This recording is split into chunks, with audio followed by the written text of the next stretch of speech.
Assalamu alaikum wa rahmatullahi wa barakatuh. Bienvenue sur Révélation de l'Islam. Dans cette vidéo, nous allons ensemble explorer des enseignements précieux de l'Islam qui, Inch'Allah, renforceront votre foi et apporteront de la lumière dans votre vie. Il existe des secrets que l'homme n'est pas censé connaître, des connaissances cachées, oubliées ou interdites qui touchent au monde invisible. Parmi elles, un livre mystérieux, entouré de légendes et de mystères, Shams al-Ma'arif, le soleil des connaissances. Ces pages parlent de djinns, d'invocations et de puissances que l'esprit humain peine à comprendre. Mais pourquoi ce livre est-il interdit? Quel danger recèlent ces rituels et ces secrets? Et surtout, que nous enseignent le Coran et le prophète Mohammed, paix soit sur lui, face à ce monde invisible? Aujourd'hui, nous plongeons dans ce mystère pour explorer l'invisible et comprendre comment la foi et la protection divine nous guident à travers ces énigmes. Avant de continuer, un petit rappel. Abonnez-vous à la chaîne pour ne pas manquer nos prochaines vidéos. Si ce que vous voyez vous plaît, un like serait grandement apprécié. Et n'hésitez pas à partager vos réflexions en commentaire. Merci pour votre soutien continu. 1. Le livre interdit, Shams al-Ma'arif.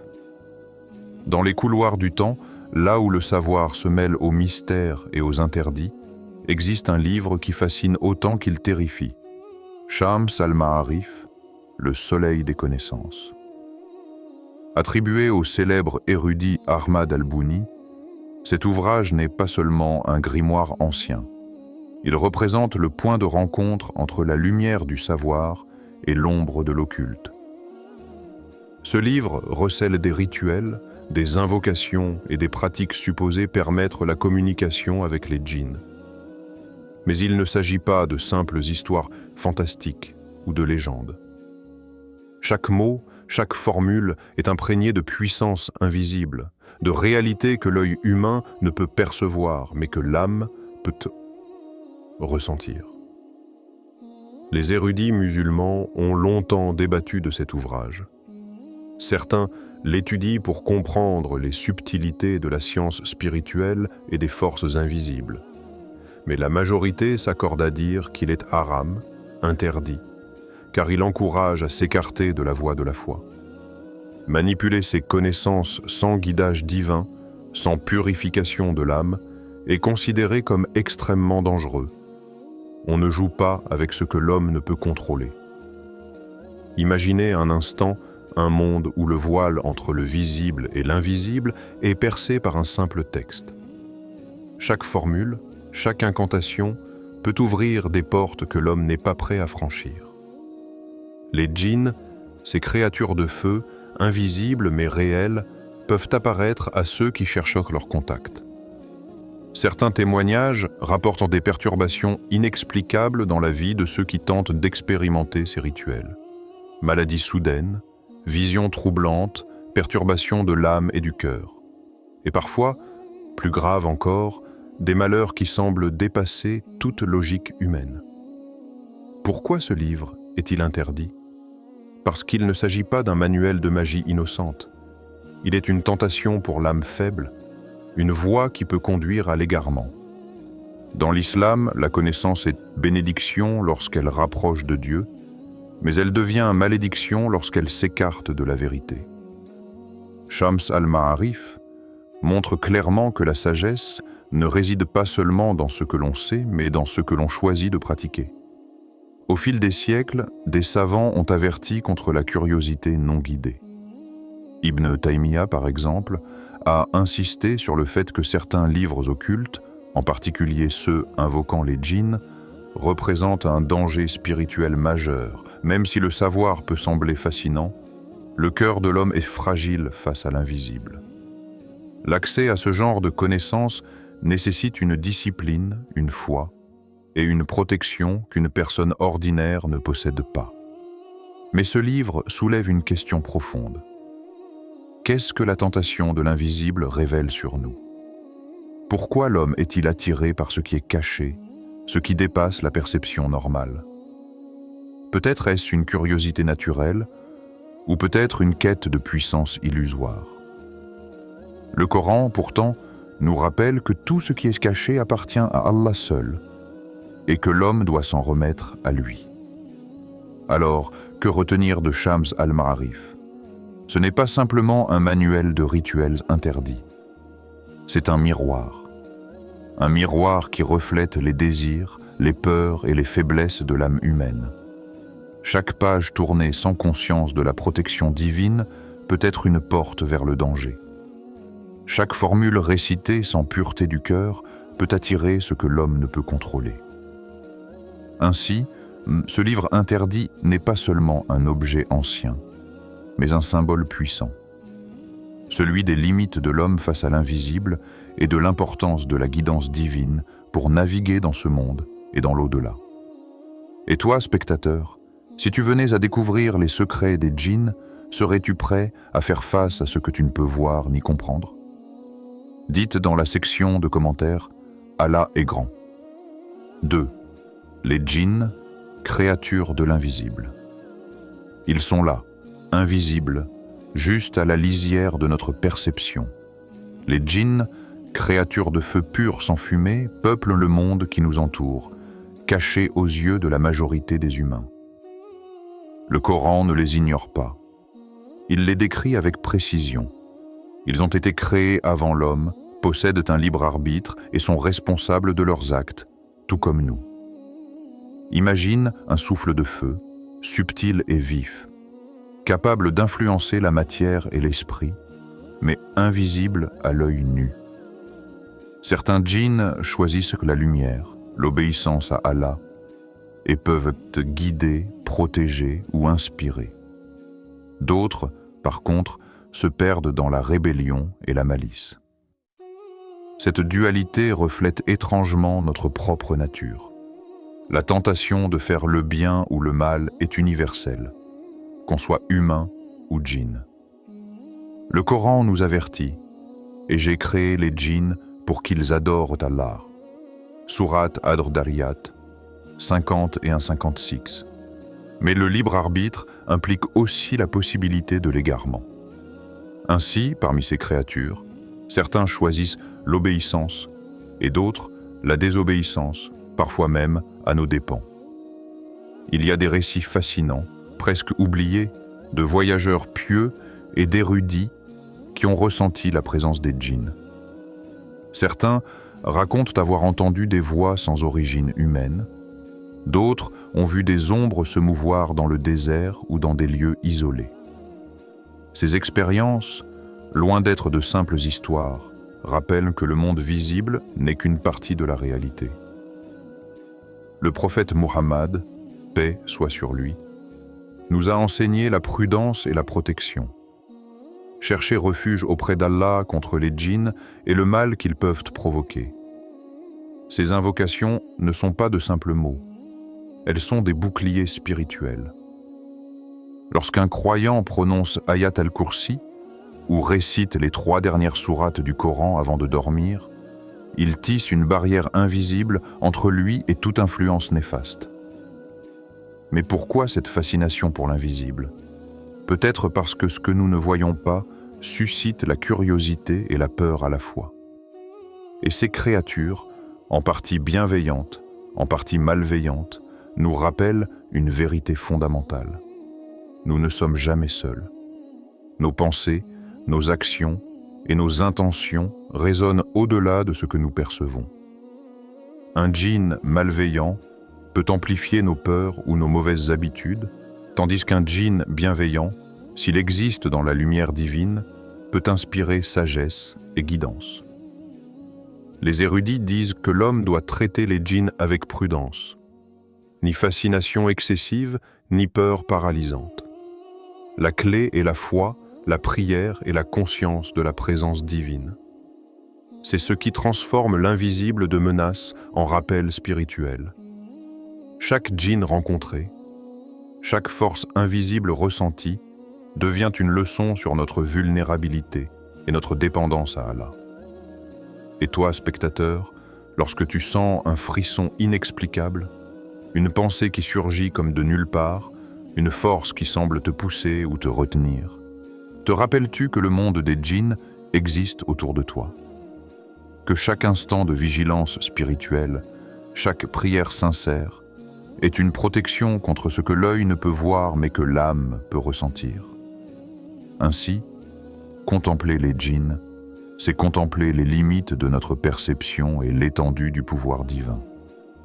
Ce monde invisible n'est pas simplement une énigme. Il est une invitation à la foi, à la prudence et à la méditation sur notre place dans la création. 3. Les enseignements du prophète, paix soit sur lui. Le prophète Muhammad, paix soit sur lui, nous a laissé des conseils qui transcendent le temps et l'espace, des paroles qui touchent en l'âme autant que l'esprit. Parmi ces conseils, il y a un avertissement essentiel. Chercher refuge auprès d'Allah contre le mal des créatures invisibles.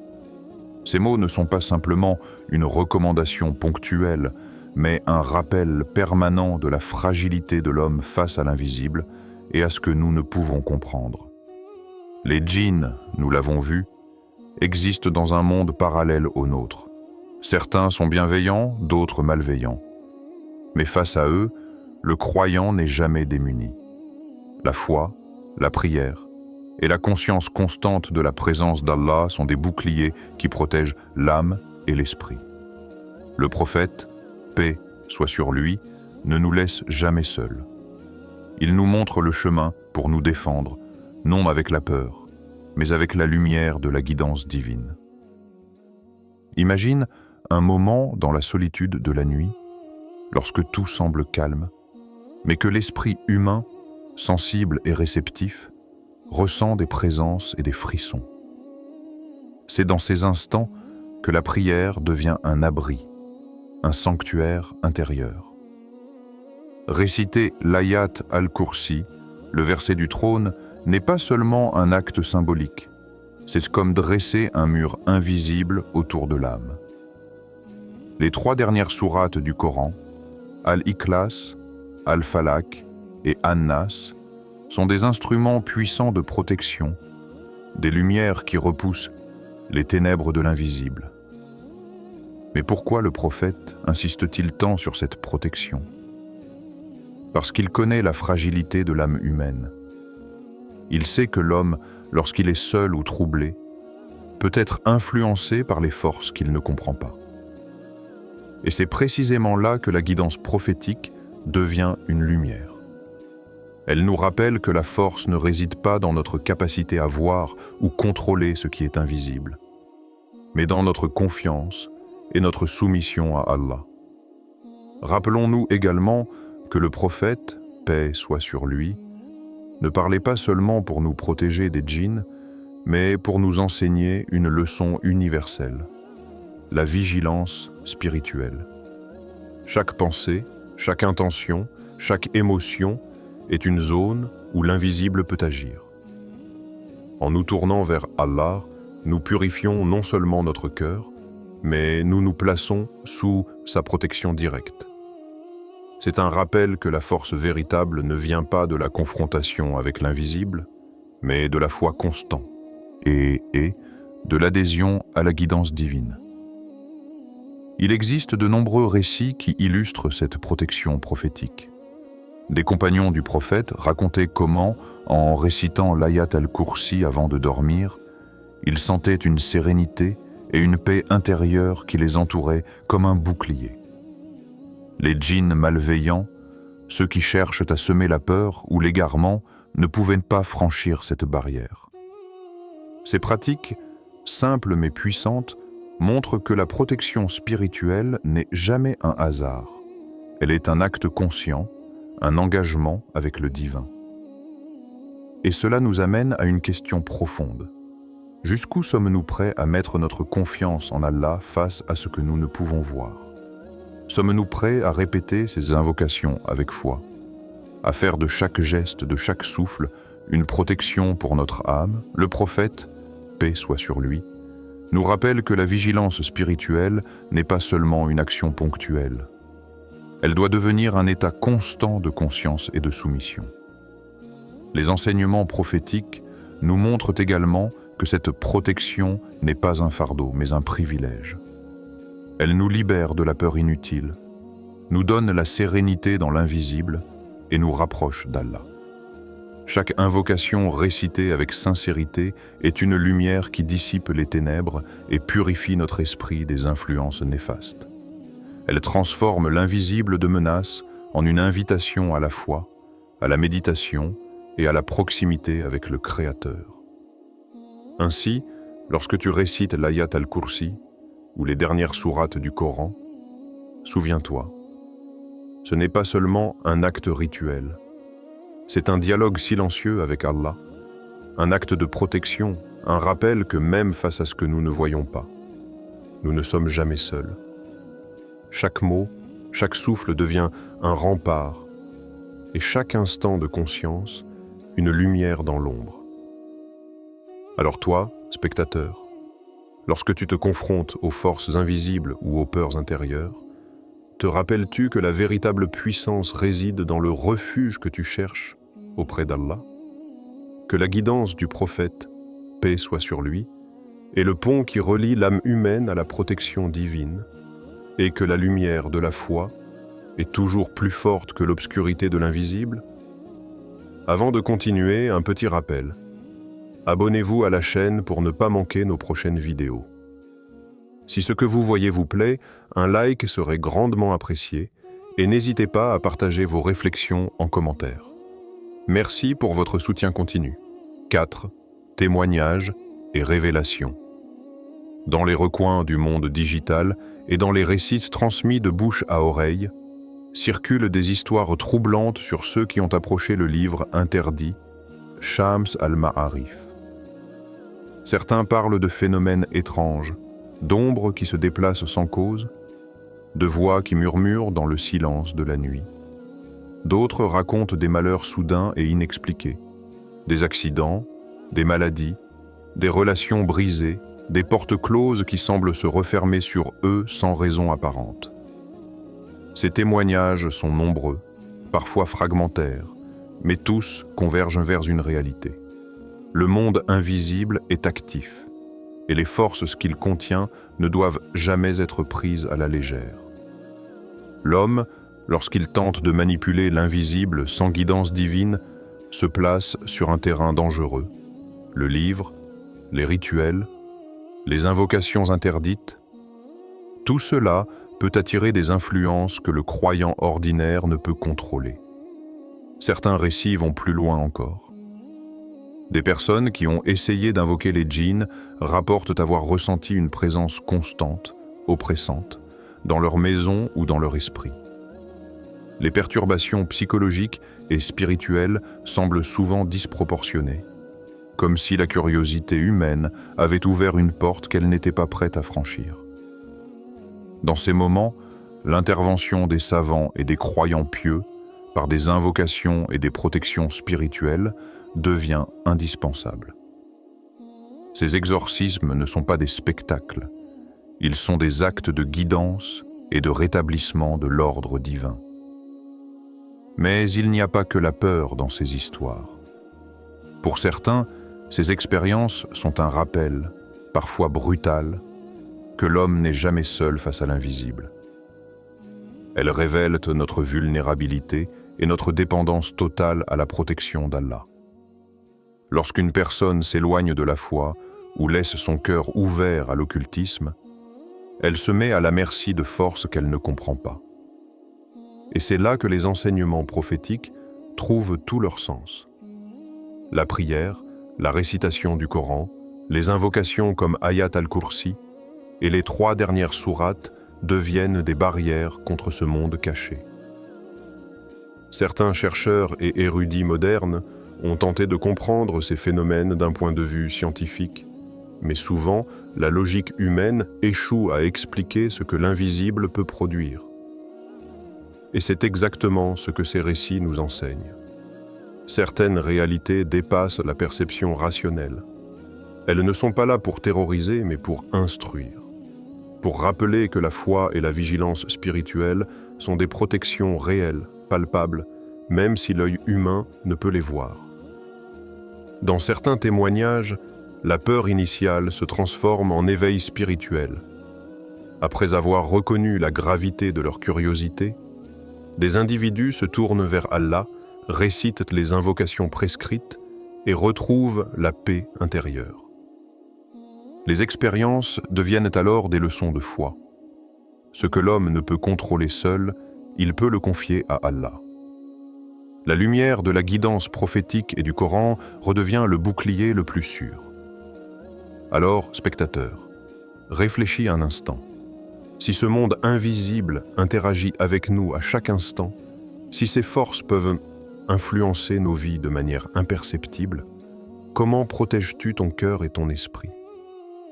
Es-tu conscient que chaque pensée, chaque décision, chaque curiosité peut résonner dans des sphères que tu ne perçois pas? Ces témoignages ne sont pas là pour te faire peur, mais pour t'éveiller. Ils sont des miroirs de notre vulnérabilité, mais aussi des rappels de la puissance divine et de la protection que nous offre la foi. Le livre interdit, les rituels mystérieux, les djinns invisibles. Tout cela peut sembler éloigné de notre quotidien, mais en réalité, ces récits nous rappellent que le monde spirituel est toujours présent, invisible mais influent. La vigilance, la prière et la foi deviennent alors non seulement un choix, mais une nécessité. Et toi, spectateur, es-tu prêt à faire de ta foi un rempart, à ancrer ton cœur dans la guidance divine pour que l'invisible ne devienne jamais une source de tourment pour ton âme? Le mystère du livre interdit des djinns n'est pas seulement une histoire ancienne ou un récit occulte. C'est un rappel de la fragilité de l'âme humaine et de l'importance de la foi, de la prière et de la protection d'Allah. Chaque djinn, chaque force invisible, chaque tentation de l'inconnu est une leçon sur la vigilance spirituelle. Restez ancré dans les enseignements du prophète, paix soit sur lui, récitez les invocations, méditez sur le Coran et cherchez refuge auprès d'Allah, voilà le véritable bouclier contre ce qui échappe à nos yeux. Car même face à l'invisible, la lumière de la foi éclaire toujours notre chemin. Alors, spectateur, prends conscience de ton cœur, de ton âme et de la présence divine autour de toi. Et souviens-toi, la protection la plus sûre est celle que seule la foi sincère peut offrir. Avant de terminer, si cette vidéo vous a été utile et que vous souhaitez continuer à apprendre et grandir dans la foi, n'oubliez pas de vous abonner à Révélation de l'Islam et d'activer la cloche pour recevoir toutes nos nouvelles vidéos.